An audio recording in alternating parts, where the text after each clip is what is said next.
Welcome back to Restauranttopia, episode 38, part 2 of our series with Chip Klose, 10 steps every restaurant owner should take to get started with marketing. Before we get started with the show, I want to talk about our sponsor, Hillcrest Food Service. If you know a sales rep that's looking for a change, wants to be at a great company, a company that honors their employees, a company that compensates their employees, a company that knows how to treat people, have them contact me on LinkedIn. I would love to talk with them. We are always looking for great people. Now on to the show. Imagine a perfect world where you can build a restaurant, open the doors, and make loads of money. Unfortunately, those days are over. It takes great leadership, hard work, and long hours to operate a successful restaurant. Together, we can make it happen. This is Restauranttopia.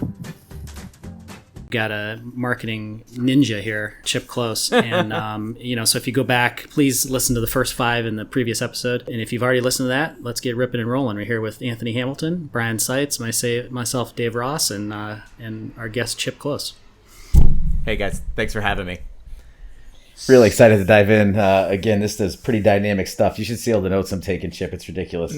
Oh, good. I'm glad to hear that. I mean, this is, we talked about it last time. I will reiterate it now. The whole point is to make it both understandable so you can wrap your head around it, and then actionable, right? Stuff that you can do right now, today, tomorrow, to start making a difference, right? Start moving the needle in your business, because it only does so much if you got great ideas, but you don't know what to do with them. So much of what my podcast, the Restaurant Strategy Podcast, is about making things actionable. It's certainly what I've tried to bring to this podcast here last week and then again this week. Last week's episode was so insightful and so valuable, in my opinion, that you really need, if you haven't listened to it yet, go back and listen to it and do the work, do the push-ups. If you expect to be in business 3 years from now, 5 years from now, do the work on 1 through 5.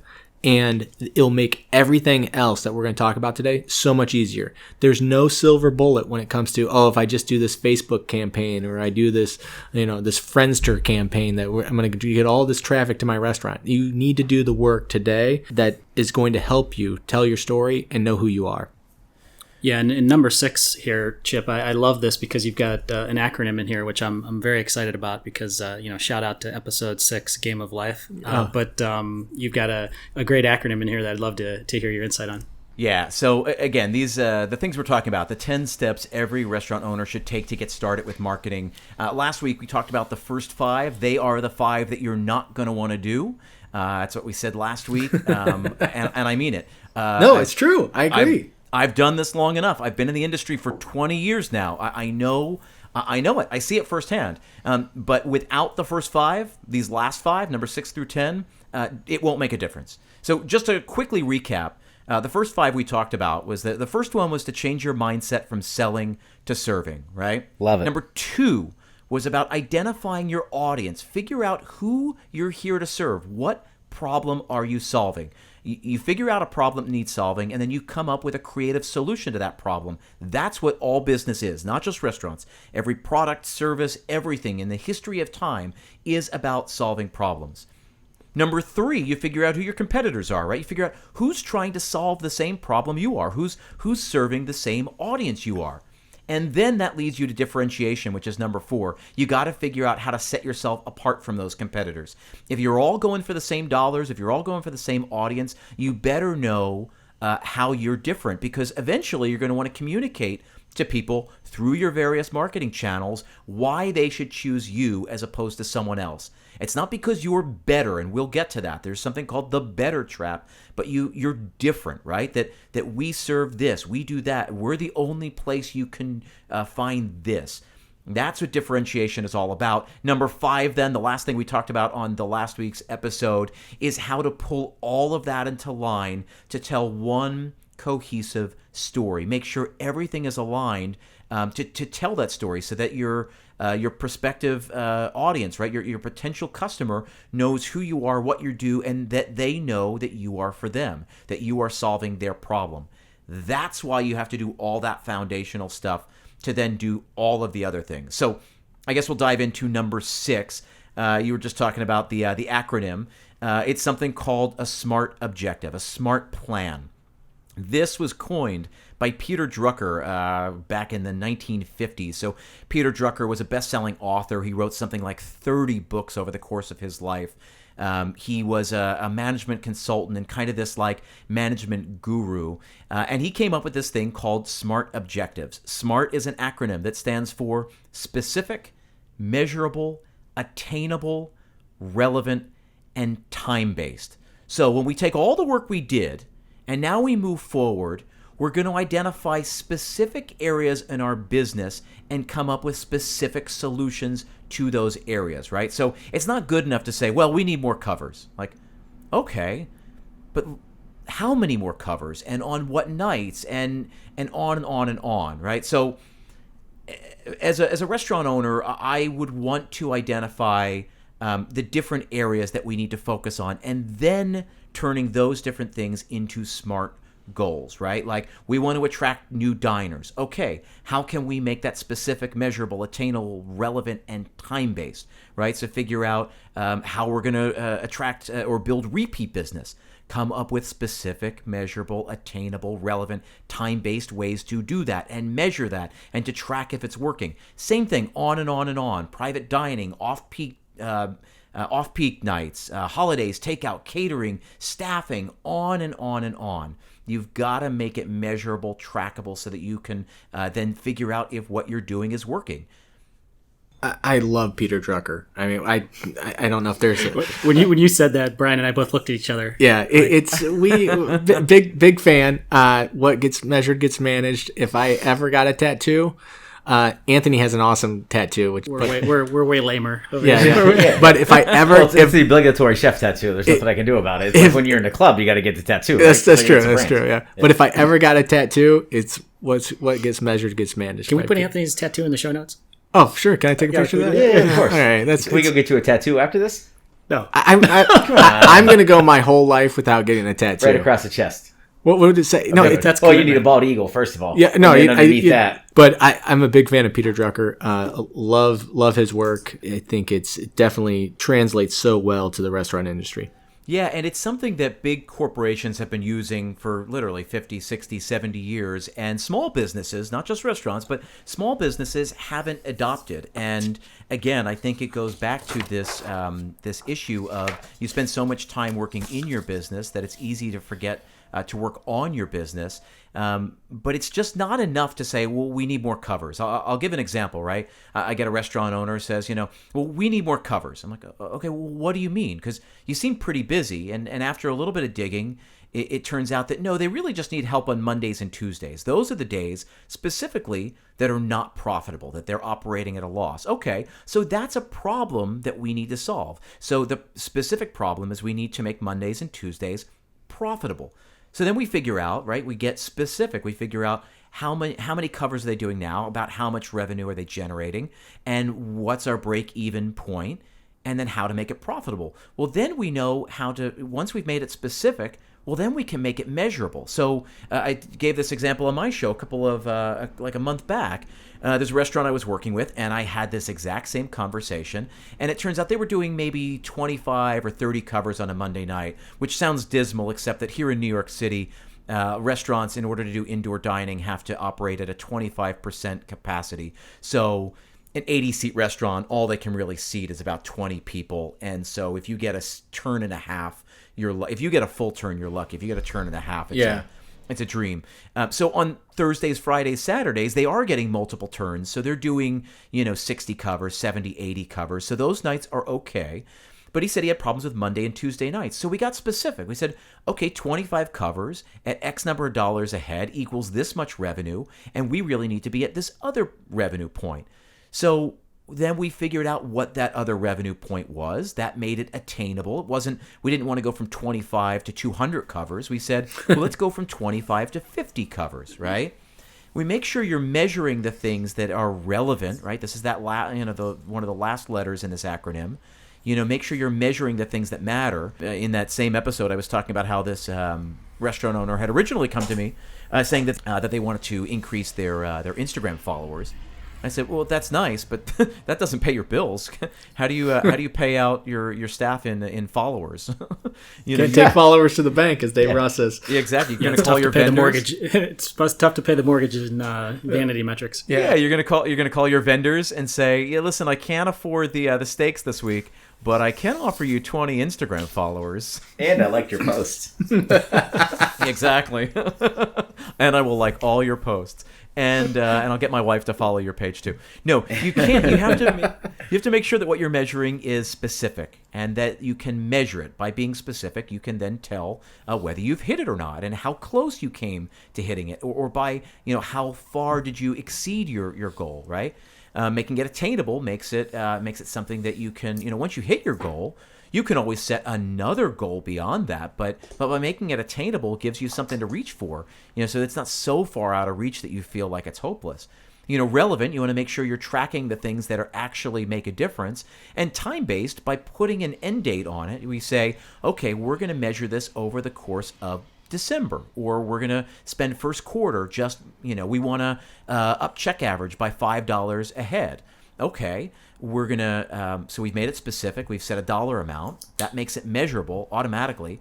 $5 seems to me to be attainable if your, average check, if your average guest spends $55, per visit, you want to up that to $60. Okay, that seems possible.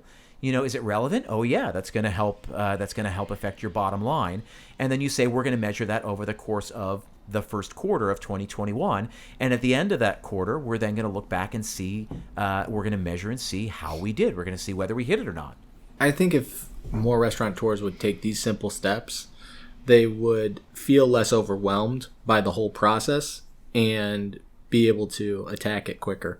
Well, it's like most things we talk about, right? Like when you strip it down to granules, all of a sudden it becomes bite-sized chunks and you can easily digest it. So the term that keeps running through my head is actionable. So when you have that overwhelming or overarching theme that seems too much to tackle, but when you break it down into small chunks, it becomes real easy, one bite at a time, right? That's a great point, Brian. Yeah, and so this is like the idea, right? So if 1 through 5 was about getting your head straight, getting your house in order, 6 is about, setting the parameters for all the rest of the stuff we're going to be doing, so that no matter what you do, you can compartmentalize, you can measure it, you can make sure that you're tracking whether it's working or not. Again, saying we need more revenue only gets you so far. Compartmentalizing it and saying, okay, these are the 5 ways we're going to increase revenue, right? We're going to try to up the check average across every night. We're going to try to boost covers specifically on Monday night. We're going to put these 3 programs into place.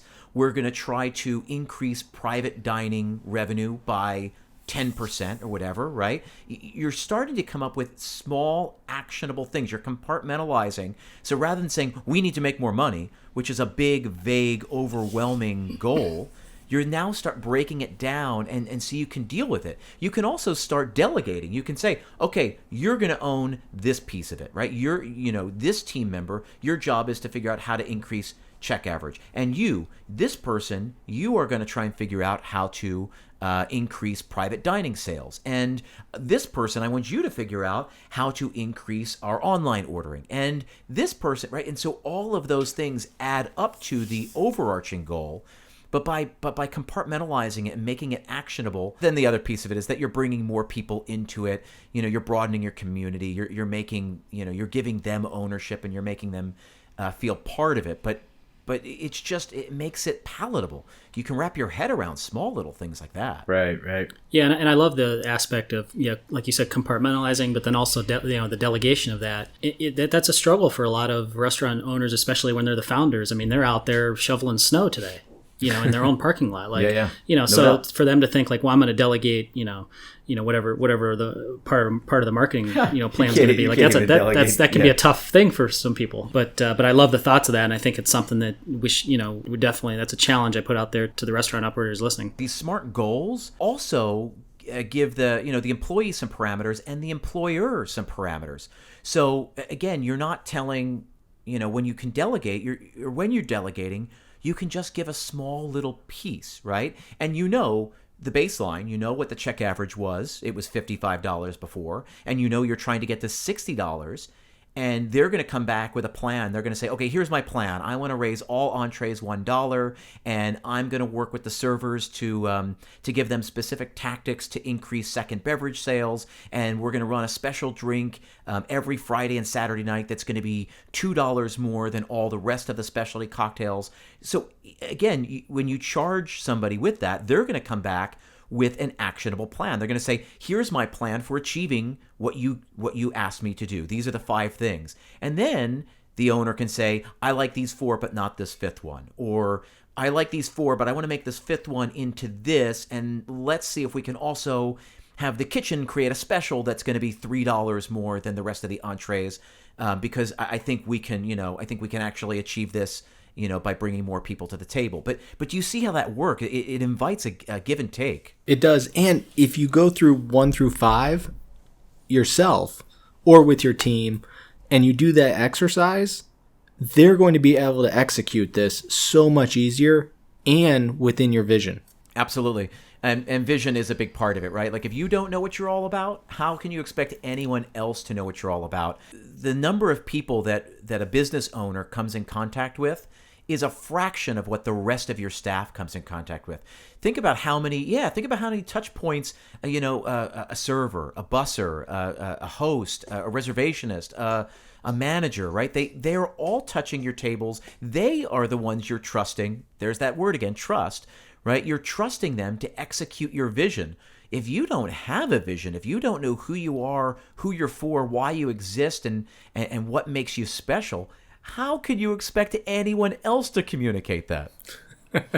That's why I always go back to you got to love your staff and care about them. And I know during this pandemic, we've all newfound respect for our staff and all the people who work in our operations. They're out there talking to hundreds and hundreds of people outside the restaurant, have a social media presence. They are in the community. They're potential customers of the future. So you need to make sure that they know your message and that they're communicating it well. They are ambassadors for your brand. They are not just employees who, take orders and bring food. They are ambassadors. They are the ones who are charged with the task of executing this, of spreading the gospel far and wide every single night, 7 nights a week. I think that's perfectly said. That is, I love the word ambassador. That's exactly what it is. Okay, so now we've gone through the first 5, right? They were all the stuff you got to do in-house. 6 gives us a framework for being able to put the rest of the stuff, anything you want to accomplish, into practice for coming up with goals, for measuring those goals, and for assessing the success or the failure of those goals. Number 7, and this is where we start getting tactical. Notice we've made all the way through, almost 3/4 of the way through the list before we start getting tactical. But this one is. So SEO and citations, right? SEO is search engine optimization. This is one of those things that digital marketers will tell restaurant owners that's really, really important. And they'll do it almost to make them uncomfortable or to make them feel, somewhat overwhelmed. How many restaurant owners out there hear that, like, digital marketer comes in, a marketing agency says, well, what are you doing about your SEO? And they say, I'm not really sure. It's like, oh, well, I don't know. You really should be doing stuff with your SEO. They're made to feel stupid. They're made to feel like they're not doing it already, that they're not doing enough. And it drives me crazy. It's something that myself, as a marketer, is always having to fight against, because I have to win owners back and make sure they know that, like, no, you're doing 80% of it right, I'm sure, but let's get the house in order. So on episode number 77 of my show, I had Kelly Cooper on from Moz.com. Moz is a huge player in the SEO world. She is one of the premier experts in the country, and we talked all about this. So I would urge people who are curious about this and want to get their house in order when it comes to SEO and all of that to go check out episode 77 of that show. But so we took a deep dive, and the number one piece of advice that she gives all small business owners, any brick and mortar business, which restaurants are, is to claim your Google My Business page and fill it out. So it's I think it's like business.google.com. If you literally Google My Business, it will provide you with the page. But it's a page that you get to fill out that exists on Google. It's a home for your business there. So important, because that ends up filling in so many other places across the internet. The Google My Business page, that was the first thing she said. I totally agree with her. We actually had an episode number 32 our audience loved, highly rated. I forget who was the main person on that one. You know what? I'm gonna stop you. Okay, I'm gonna stop you right now okay. because I want to give this the right credit, and it's not going to sound right coming out of your mouth. Okay, all right, go ahead. Great episode 32 of Restaurantopia, where actually Brian goes through what you have to do to build your Google My Business page, and so 100% agreement on this end of the screen, Chip. Chip, have you seen the back end of this as far as the numbers of hits and the analytics that people are getting from this?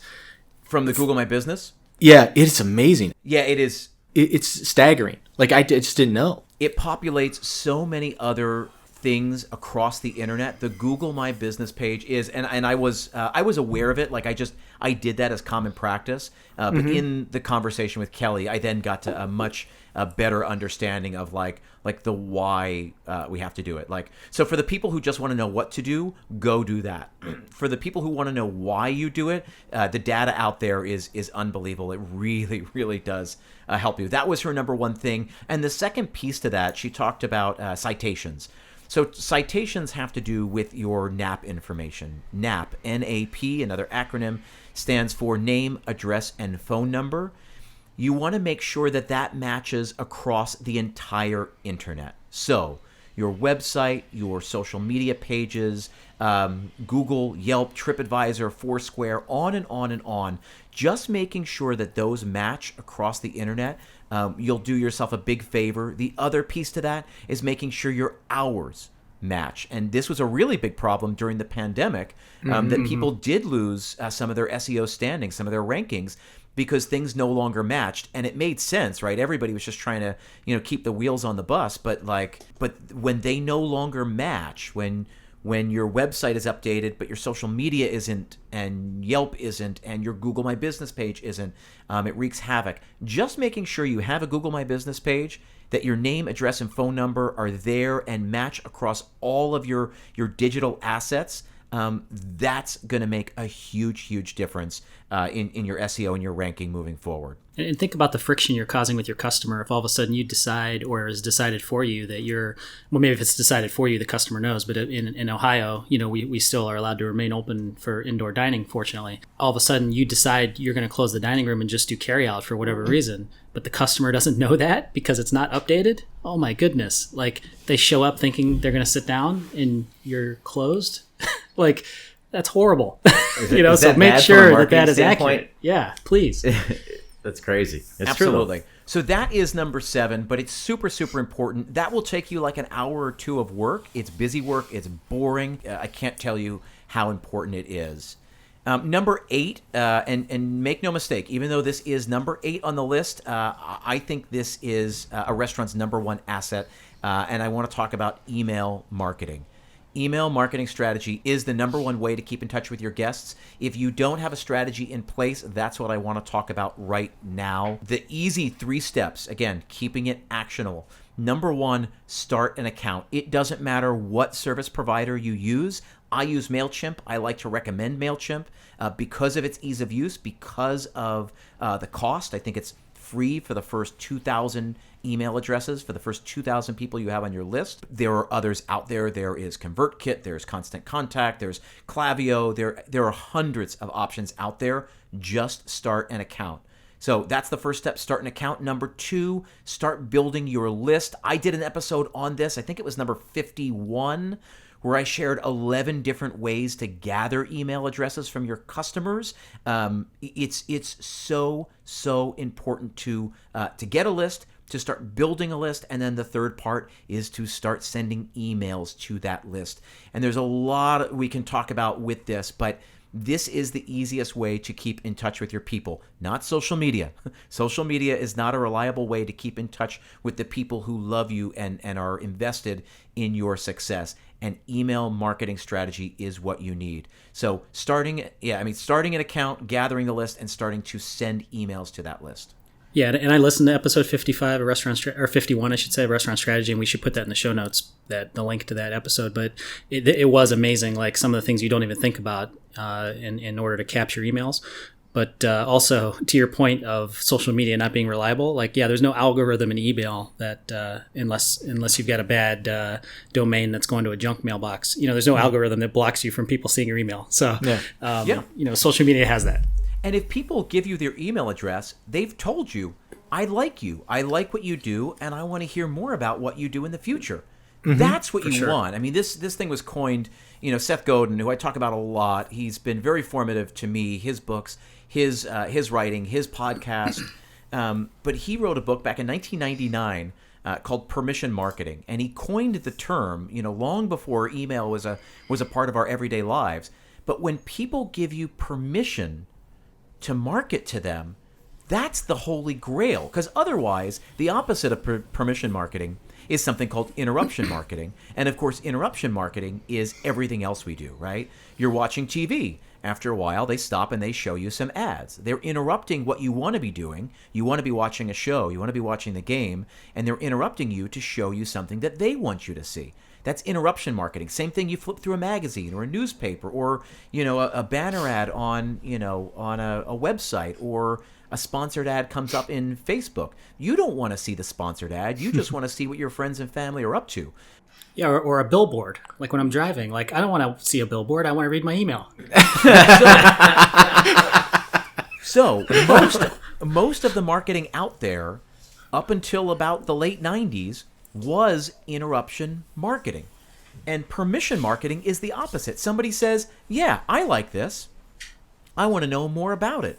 That's a really profound shift, and if we're not taking advantage of it, you're missing something really, really big, because then all of your efforts are just spent interrupting people rather than talking to people who want to hear what you have to say. Yeah, that's so profound. Creating a dialogue with people, interacting with people, and telling your story. I think email does such a good job at that.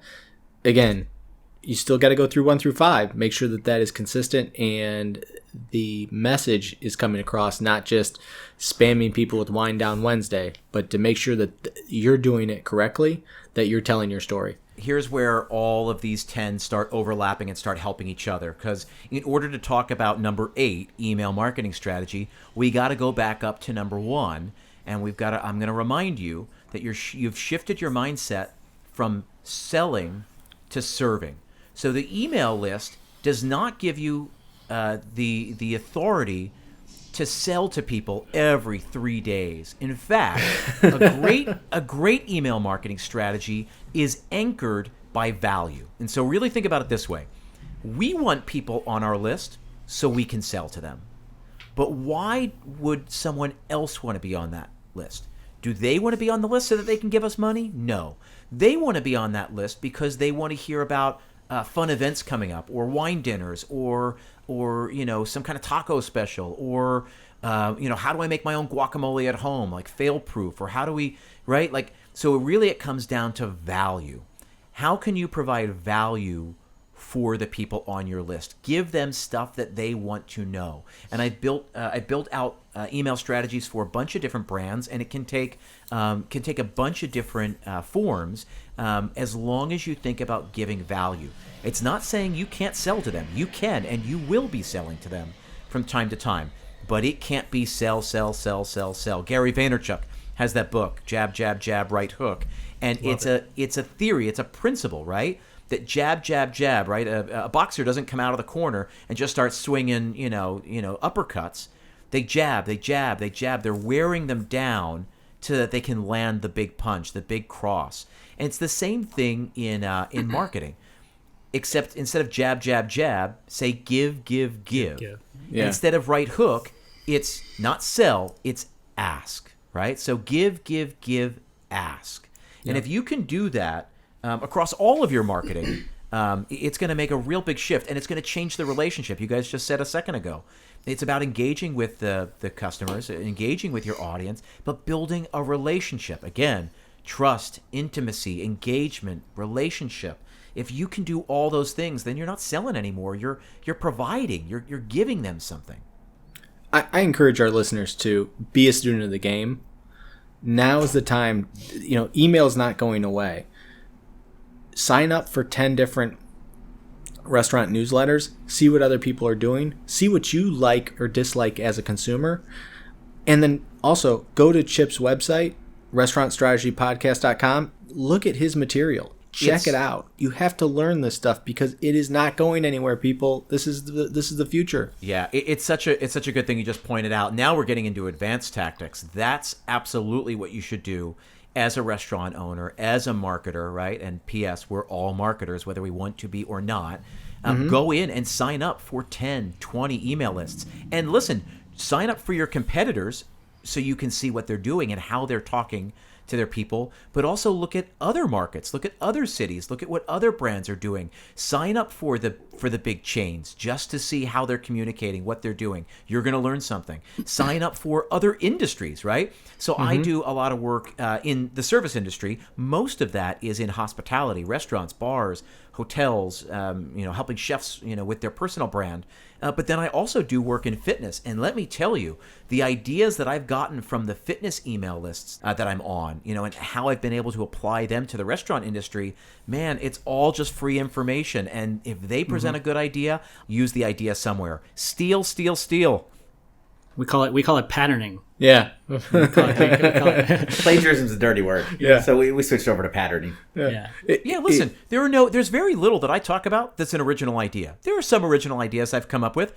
For the most, There's it's 7 been billion said. people out there. Yeah, exactly. No, but It's been said over and over and over again. All I'm doing is distilling it down and presenting it in a new way, in a way that's palatable. But I'm constantly stealing. The secret is to give credit when the people that have influenced you, and I try to do that as much as possible. True because, story. Because I've gotten a lot of influence. But the same thing with chefs, right? The chef. How many times do you see a chef say like, oh, I got this recipe, or like, I was inspired to do this after I visited Sicily and blah, blah, blah. Like, they're giving credit where it's due. Like, I actually didn't do much to this dish. I learned this from this guy in Sicily, and here it is.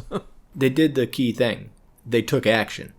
And that's what I want our listeners to know is you need to take these steps. And you're never going to have a great email list unless you take the initial steps. You're never going to have a great Facebook campaign unless you take, the initial steps. So you do have to start moving in that direction of taking the digestible steps in the last 2 episodes and implementing them. Yeah. So one of the listeners of the show, of the Restaurant Strategy podcast, had written me, and they were saying, I see what you're talking about. I see the value of an email list, but we don't know what to talk about. We don't know what to email them about. Like, we're just not that kind of place. And we talked for about 6 minutes before we realized that they do a different soup every day. And I said, so every Sunday night, you know what soups you're doing, right? You've probably started the stocks for some of them.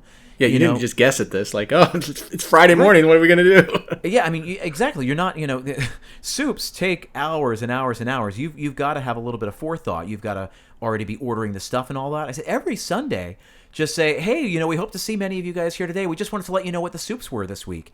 If you just wrapped it up in that, like, we just wanted to let you know, like, you're providing a value to them, because then they know they're going to, eat with you. They know they're going to get lunch from you someday this week.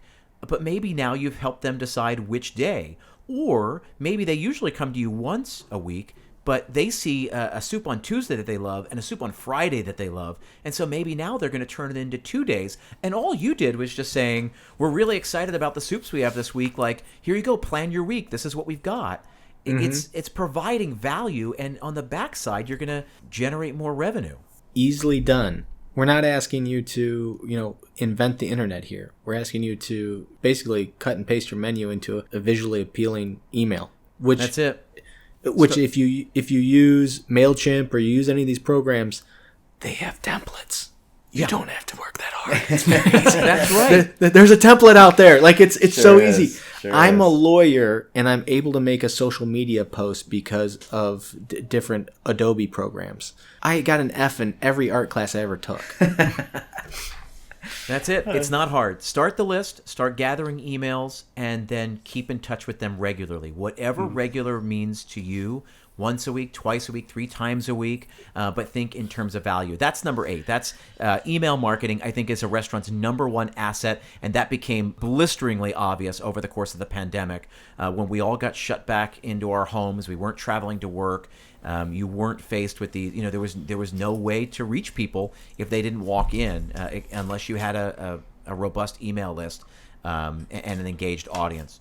Number 9 is about getting organized. I always recommend that restaurant owners create a marketing calendar and then use it. So you have an idea over the course of the year what promotions you have going on, when you're going to be sending out what communications, just getting a bird's eye view of your year, of your month, of your week, so that you know what you're doing and how you're communicating.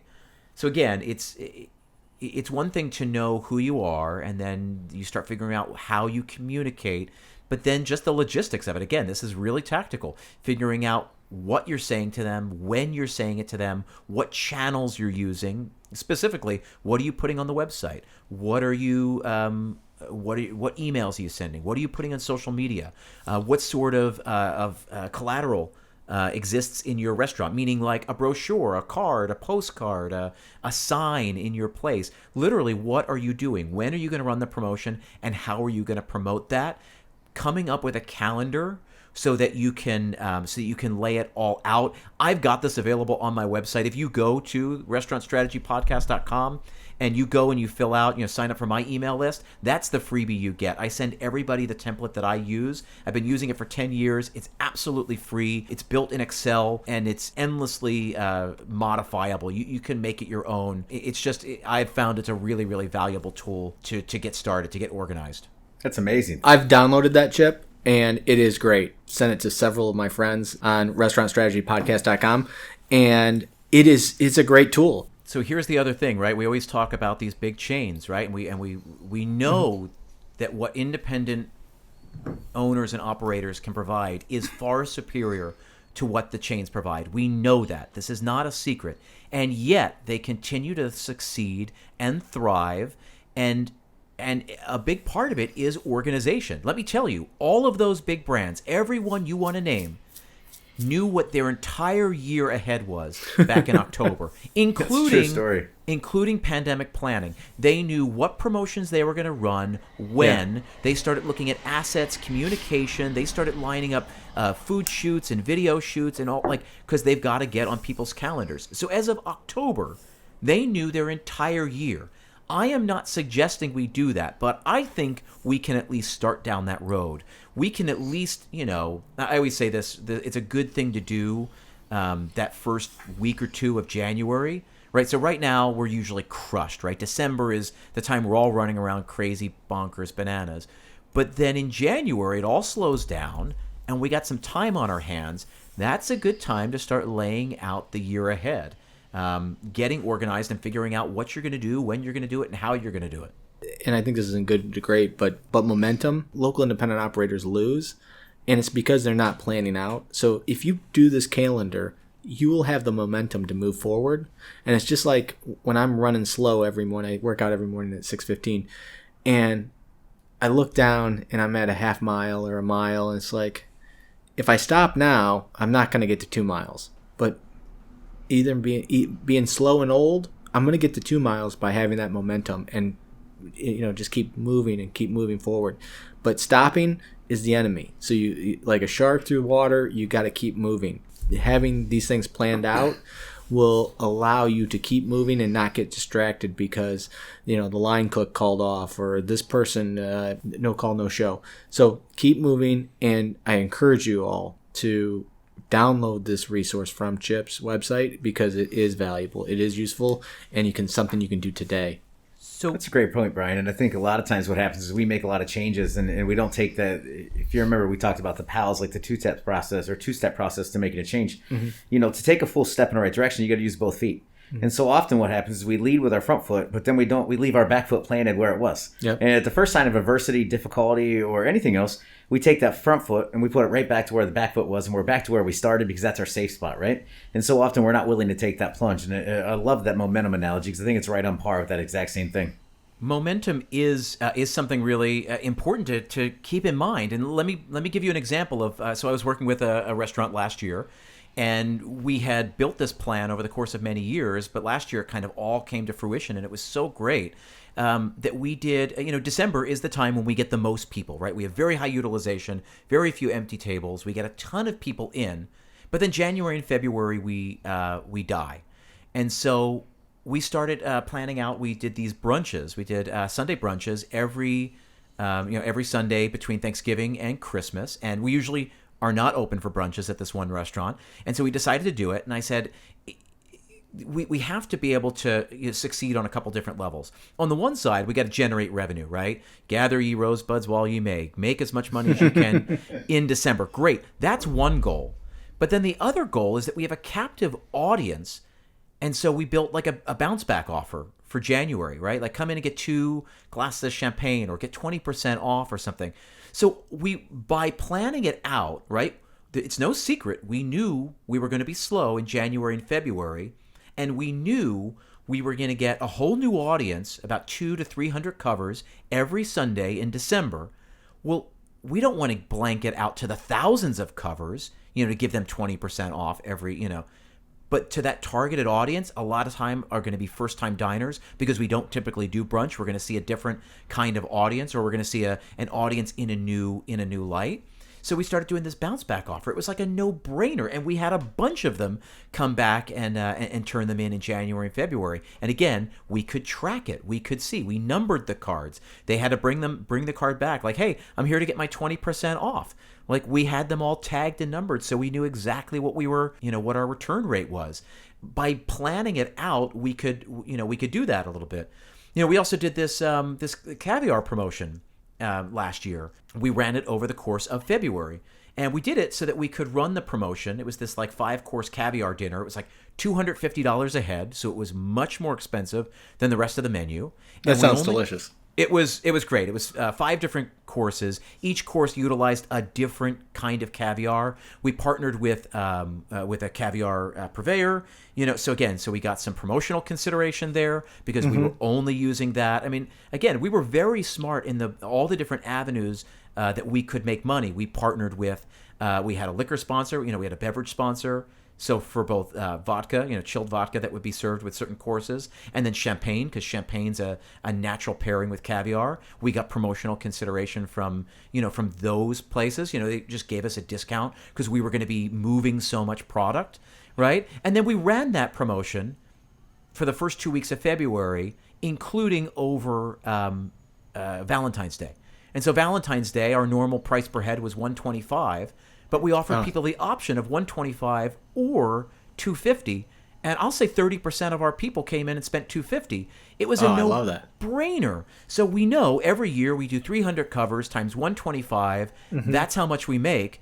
And there I said, well, what if we could get 60 people to bite on this $250? It's a no-brainer. But again, we were able to do that by being organized and by planning out with that calendar what our promotions are going to be throughout the year. We couldn't have done that if we just got the idea at the last minute. We had to put some forethought into it.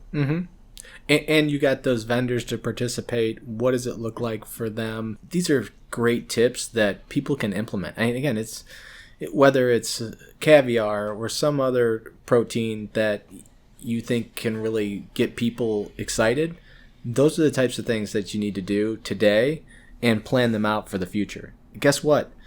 Next week is going to come and go whether you plan or not, and you'll make a lot more money if you plan. Right. We did a similar thing in September, because September, like the last week of August, first week of September is always really slow in New York City, as everybody is kind of way on vacation and slow to come back and schools are starting. So we did like a vegetarian tasting menu too. The same restaurant, same idea, much lower price point because we knew we just needed to get people in the door. But we ended up partnering with all of these local farms. And again, it was a story. We built on our community. It's like, again, because we looked at the calendar and we said, well, we're always dead here. We just need to get butts in seats. We don't need to make our regular check average. But something is better than nothing. And we figured out a way to do it. You can execute this any which way, but the only way to do it is by getting organized and looking at your whole year and doing that. All of that leads into the last thing, the last piece, which we've kind of touched upon over the course of this, which is to create a vision for the company and make sure everyone understands it. So again, really internalizing those first 5 steps, understanding the culture, how you do things, why you do things a certain way, Malcolm Gladwell wrote a New Yorker piece. It was like 10 years ago at this point. He also did an episode about this on his own show, his own podcast, Revisionist History.